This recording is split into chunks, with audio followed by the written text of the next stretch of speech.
আসসালামু আলাইকুম ওরহমতুল্লাহি ওবরকাতু।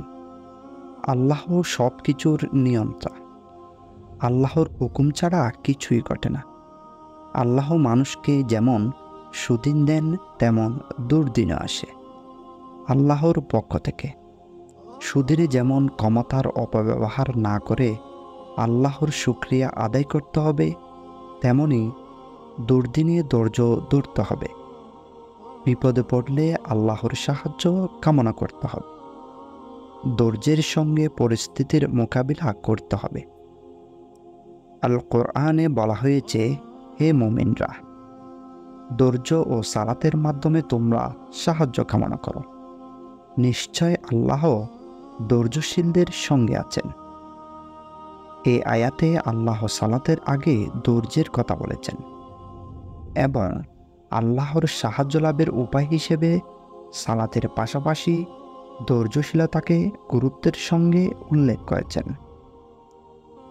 রাসূলুল্লাহ সাল্লাল্লাহু আলাইহি ওয়াসাল্লাম যখনই কোনো কঠিন সমস্যার সম্মুখীন হতেন, তখনই আল্লাহর কাছে প্রার্থনা করতেন। বিপদ আপদ থেকে রক্ষা পাওয়া যায় এমন অনেক দোয়া পবিত্র কোরআন ও হাদিসে রয়েছে। তো আজকের ভিডিওতে আমরা আলোচনা করব এই সব বিষয় নিয়ে ইনশাআল্লাহ।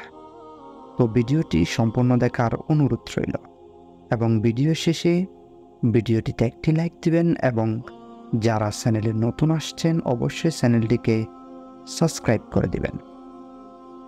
মানুষের দেহ সজীব ও প্রাণবন্ত রাখার জন্য যেমন খাবার বা আহারের প্রয়োজন, তেমনি রূহকে সজীব রাখার জন্য খাবারের প্রয়োজন হয়। আর রূহের সেই খাবার হলো আল্লাহর জিকির। পবিত্র কোরআনে ইরশাদ হয়েছে, সুতরাং তোমরা আমাকেই স্মরণ করো, আমিও তোমাদের স্মরণ করব। আর তোমরা আমার প্রতি কৃতজ্ঞ হও এবং অকৃতজ্ঞ হইও না। রাসূলুল্লাহ সাল্লাল্লাহু আলাইহি ওয়াসাল্লাম বলেছেন, ধৈর্য ও সহিষ্ণুতা 3 ভাগে বিভক্ত। বিপদের সময় ধৈর্য, আল্লাহর নির্দেশ পালনের ক্ষেত্রে ধৈর্য, পাপ থেকে বিরত থাকার ক্ষেত্রে ধৈর্য। ঈমান সম্পর্কে রাসূলুল্লাহ সাল্লাল্লাহু আলাইহি ওয়াসাল্লামকে প্রশ্ন করলে তিনি এক কথাই বলেছিলেন, ঈমান হচ্ছে ধৈর্য ধারণ। তাই ধৈর্যশীলরা চরম সংকটে ও বিপদের সময়ও ঈমানের উপর অটল থেকে পরিস্থিতি সামাল দিতে পারে। সাহাবী হযরত আবু মুসা আশআরী রাদিয়াল্লাহু তাআলা আনহু থেকে বর্ণিত, রাসূলুল্লাহ সাল্লাল্লাহু আলাইহি ওয়াসাল্লাম যখন কোনো সম্প্রদায় দ্বারা ক্ষতিগ্রস্ত হওয়ার আশঙ্কা করতেন, তখন বলতেন, আল্লাহুম্মা ইন্না নাসআলুকা ফি নুহরিহিম ওয়া নাউযু বিকা মিন শুরুবিহিম। অর্থ, হে আল্লাহ, আমরা তোমাকেই তাদের মুখোমুখি করছি এবং তাদের অনিষ্টতা থেকে তোমারই কাছে আশ্রয় চাচ্ছি। রাসূলুল্লাহ সাল্লাল্লাহু আলাইহি ওয়াসাল্লাম বলেছেন, মুমিনের ব্যাপারটাই আশ্চর্যজনক, তার প্রতিটি কাজই তার জন্য কল্যাণকর। এই সৌভাগ্য মুমিন ছাড়া আর কারো জীবনে হয় না। সেই দুর্দশাগ্রস্ত হলে ধৈর্য ধারণ করে, তা তার জন্য কল্যাণকর। সুদিন দেখা দিলে সে কৃতজ্ঞতা প্রকাশ করে, তাও তার জন্য কল্যাণকর।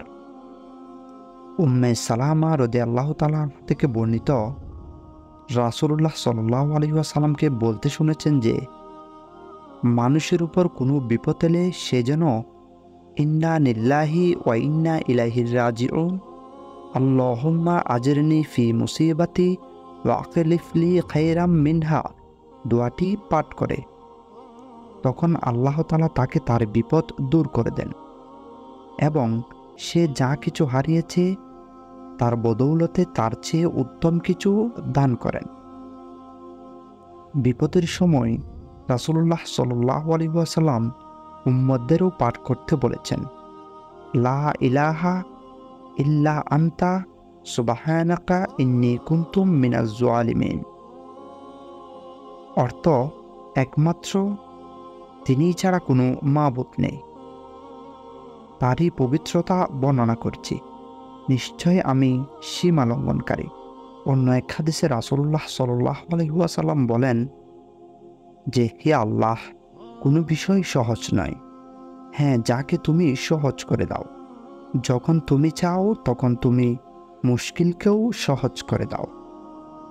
যারা বিপদ-আপদে ধৈর্য বজায় রাখে তারা আল্লাহর কাছে পুরস্কৃত হবে। রাসূলুল্লাহ সাল্লাল্লাহু আলাইহি ওয়াসাল্লাম বলেছেন, মুসলিম ব্যক্তির যে কোনো রোগ ব্যাধি, দৈহিক শান্তি, দুশ্চিন্তা, উদ্বেগ, উৎকণ্ঠা ও পেরেশানি আসে, এমনকি তার দেহে কাঁটা বিঁধলেও এসবের মাধ্যমে আল্লাহ তার গুনাহগুলো ক্ষমা করে দেন। সুবহানাল্লাহ। আল্লাহ ধৈর্যশীলদের পছন্দ করেন, তাই তিনি ধৈর্যশীলদের সঙ্গেই থাকেন। জীবনে সমস্যা, সংকট ও বাধা বিপত্তি আসবে। ধৈর্য ও সহনশীলতার মাধ্যমে এইসব সমস্যা, সংকট থেকে মুক্তির পথ বের করে জীবনের লক্ষ্যপানে এগিয়ে যেতে হবে। ধৈর্যশীলদের প্রতি কোরআনে উল্লেখিত প্রতিশ্রুতি হল, আল্লাহ কষ্টের পর স্বস্তি দেবেন। সূরা তালাক আয়াত নম্বর 7। এই আয়াতের শিক্ষা হচ্ছে, কষ্ট ও বিপদের সময় অবশ্যই ধৈর্য ধরতে হবে। তাহলে জীবনের কাঙ্ক্ষিত সুখ শান্তি আসবে। তবে ধৈর্য ধারণের কাজটি যে অত সহজ নয়, তাও কোরআনে উল্লেখ করেছেন। তোমার উপর যে বিপদ আসে তাতে ধৈর্য ধারণ করো। নিশ্চয় এগুলো অন্যতম দৃঢ় সংকল্পের কাজ। ধৈর্য ধারণের মতো কঠিন কাজের পুরস্কারও অপরিসীম। আল্লাহ বলেছেন, নিশ্চয়ই ধৈর্যশীলদের অগণিত পুরস্কার দেওয়া হবে। সুতরাং জীবনের উন্নতি, সফলতা ও আল্লাহর নৈকট্য লাভের একটি বড় মাধ্যম হচ্ছে ধৈর্য। যারা বিপদ আপদে ধৈর্য ধারণ করে আল্লাহ তাদের সঙ্গে থাকেন। আল্লাহ বলেন, হে মুমিনরা, তোমরা ধৈর্য ও নামাজের মাধ্যমে সাহায্য চাও। নিশ্চয় আল্লাহ ধৈর্যশীলদের সঙ্গে আছেন।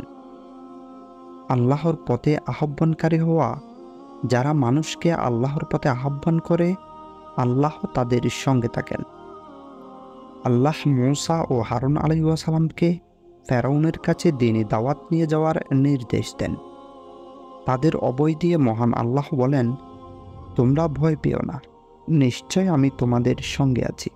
আমি শুনি ও দেখি।